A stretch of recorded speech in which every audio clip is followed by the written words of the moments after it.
Emmanuel சேகரனுடைய பிறந்த நாளை அரசு விழாவாக அறிவிப்பு செய்த திராவிட முன்னேற்ற கழக ஆட்சிக்கு நன்றி தெரிவிக்கும் கூட்டத்தை தலைமையேற்று நடத்தி கொண்டிருக்கக்கூடிய அகில இந்திய மக்கள் மறுமலர்ச்சி கழகத்தினுடைய தலைவர் என் ஆய்வு சகோதரர் பொன்முருகேசன் அவர்களே, இந்த விழாவில் கலந்து கொண்டு இந்த விழாவை சிறப்பித்து சென்றிருக்கக்கூடிய திராவிட முன்னேற்ற கழகத்தினுடைய முன்னணி பொறுப்பாளர்கள், நம்முடைய மாண்புமிகு பல்வி கல்வித்துறை அமைச்சர் அவர்கள் இந்த நிகழ்வை கலந்து கொண்டு இந்த நிகழ்வை சிறப்பித்து விட்டு சென்றிருக்கிறார்கள். அவர்களுக்கு நான் சார்ந்திருக்கக்கூடிய மருதநாட்டு மக்கள் கட்சி சார்பில் நன்றி சொல்ல கடமைப்பட்டிருக்கின்றேன்.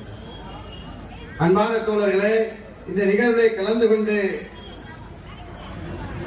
சிறப்பித்துக் கொண்டிருக்கக்கூடிய இந்த சமூகத்துடைய மூத்த முன்னோடி நம்முடைய ஐயா ஊர்காவல் அவர்களே, எனக்கு முன்பாக பேசிய ஐந்தணை மக்கள் கட்சியினுடைய தலைவர் ஆர்வி அண்ணன் தேவதாஸ் அவர்களே, அண்ணன் வேல்முருகன் அவர்களே, மற்றும் இந்த நிகழ்வை பங்கேற்றக்கூடிய தோழமை இயக்கத்தை சார்ந்தவர்களே,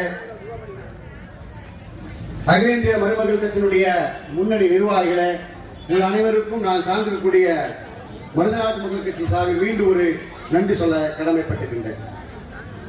மேலும் இம்மோடு மதுரையிலிருந்து வருகை இருக்கக்கூடிய மருதநாட்டு மக்கள் கட்சியினுடைய நிர்வாகிகள் தம்பி போஸ் ராஜன் பாபு அவர்களே, பாலன் அவர்களே, அக்னி ராஜா அவர்களே, பால் பாண்டியன் அவர்களே, உங்கள் அனைவருக்கும் நன்றி சொல்ல கடமைப்பட்டிருக்கின்றேன்.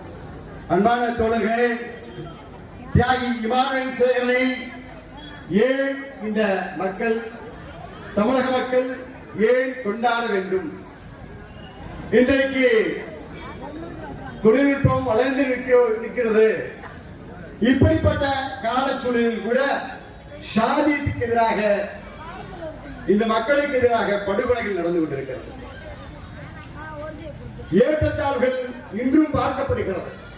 அப்படி என்றால் இமானுவேல் சேகரன் களமாடியது 60 ஆண்டுகளுக்கு முன்பாக, 70 ஆண்டுகளுக்கு முன்பாக இந்த சாதிய ஏற்றத்தாழ்வு எந்த அளவுக்கு இருந்திருக்கும் என்பது நம்மளால் உணர முடிகிறது. அப்படிப்பட்ட காலச்சூழலில் இந்த மண்ணுடைய மக்களுக்காக, விடுவிக்கப்பட்ட மக்களுக்காக இமானுவேல் சேகரன் தான் சார்ந்திருக்கக்கூடிய மக்களுக்காக மட்டும் உழைக்கவில்லை. இந்த மண்ணில் யாரெல்லாம் ஒடுக்கப்படுகிறார்களோ, ஒடுக்குவர்கள் பட்டியல மக்களுக்கு மட்டுமல்ல, 4 பேர் சேர்ந்து ஒருத்தர் ஒடுக்கினால் அது ஒடுக்குவதைதான். அது எல்லா சாதிக்கும் இருக்கிறது. முதலாளி தொழிலாளரை ஒடுக்கினால் அது ஒடுக்குவதைதான். அந்த ஒடுக்குவர்கள் இன்னும் நடந்து கொண்டிருக்கிறது. அன்றைய காலகட்டத்தில் இன்னும் மேலோங்கி இருக்கிறது. அந்த காலகட்டத்தில் இன்றைக்கு நாங்கள் மதுரையிலிருந்து இந்த பொதுக்கூட்டத்துக்கு ஒரு வாகனத்தில் வர்றோம், அவ்வளவு வசதி இருக்கு. ஆனால் இமானுவேல் சேகரன் களமாடும் பொழுது நடவடிக்கையாக சென்றிருக்கிறார். சைக்கிள் பயணமாக சென்றிருந்து இந்த மக்களுக்கான பாதுகாப்பை உறுதி செய்திருக்கிறார். அப்படிப்பட்ட ஒரு போராளியை தான் திராவிட முன்னேற்ற கழக அரசு அங்கீகரித்திருக்கிறது.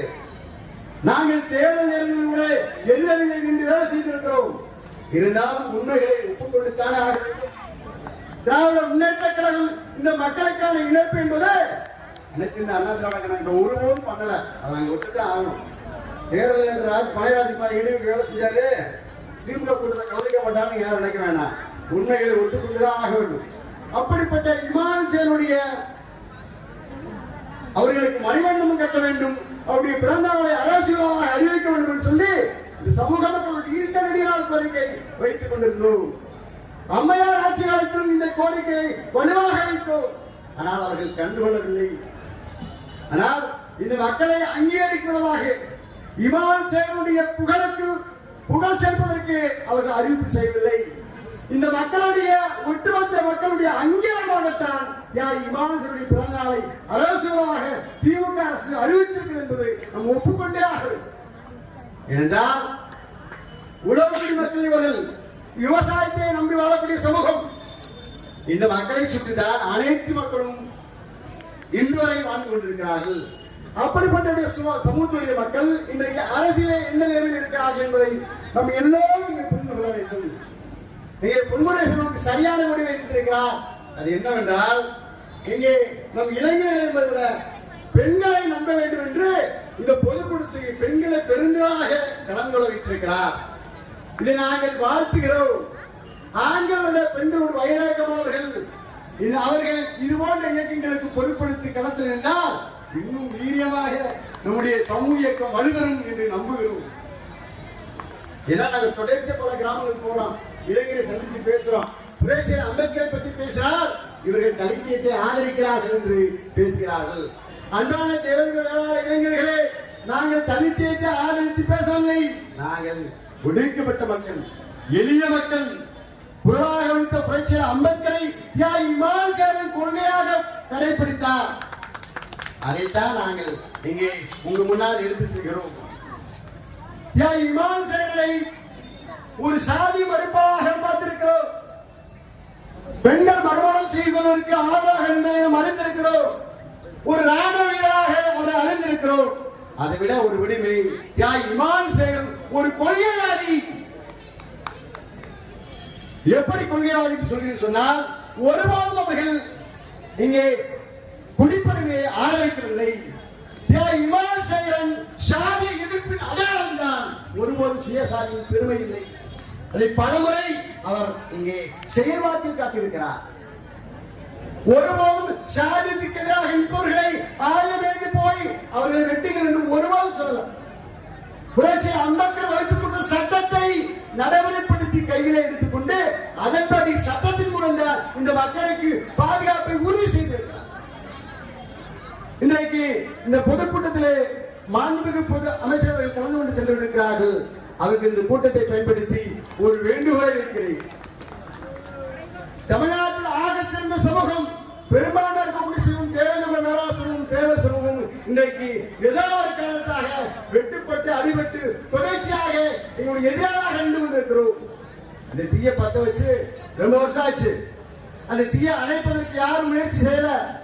தொடர்ச்சியாக அந்த தீ எரிய வேண்டும் என்று நினைக்கிறது அவர்கள் தான் இந்த RSS பிஜேபியுடைய திட்டம்.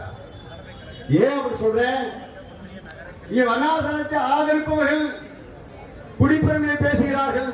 குடிப்பெருமையை பேசுவதால் நீ பெரியவன் நான் பெரியவன் என்று சிக்கல் வருது. அதுதான் சாதி மோதலே வருது. இந்த சாதி மோதலை தடுத்து நிறுத்தியாக வேண்டும். எங்களுடைய இளைஞர் வெட்டுப்பட்டு படுகொலை செய்யப்படுகிறார்கள். பதிலுக்கு இளைஞர் கோப்பட்டு போய் வெட்டான் 2 நாளைக்கு கூட வந்திருக்கு. இந்த படுகொலை ஒருபோதும் நாங்கள் ஆதரிக்கவில்லை. தடுத்து நிறுத்தாக வேண்டும். மாண்புமிகு தமிழ்நாட்டினுடைய முதல்வர்களே, தாயுடன் கொண்டு இந்த படுகொலைகளை தடுத்து நிறுத்துவதற்கு நீங்க ஒரு முயற்சி எடுக்க வேண்டும். என்னுடைய இளைஞன் தன் தாயுடைய குடித்த பால் எல்லாம் ரத்த ஆறாக திண்டாட்டங்களை ஓடிக்கொண்டிருக்கிறது. அதை நாங்கள் வேடிக்கை பார்க்க வேண்டும். இந்த இளைஞர் எல்லாம் பதிலுக்கு பதில் அடுத்த எண்ணிக்கை தொடரணும்னு போடுறீங்க. நீ அரசியல் சிந்தனை எப்படி இந்த இளைஞருக்கு வரும்? உங்களெல்லாம் மனமாற்றுவதற்கு தான் பொன்முருகேசன் போன்று பல்வேறு விமர்சனங்களை தாண்டி புரட்சியாளர் அம்பேத்கரை கையில் எடுத்திருக்கிறார். புரட்சியாளர் அம்பேத்கரை கொள்கைகளை இளைஞர்கள் கொண்டு சேர்க்கிறார். நாங்க சேர்க்கல. இமான் சேரனுடைய கொள்கை வாரிசு பொன்முருகேசன். ஏனென்றால் புரட்சியாளர் அம்பேத்கரை அவர் படித்தவர். அதான் சொல்றேன். நீங்க அம்பேத்கரை தவிர்த்து விட்டு தமிழ்நாடு இல்ல, இந்தியா இல்ல, உலக அரங்கில் எந்த அதிகாரத்தையும் பெற முடியாது.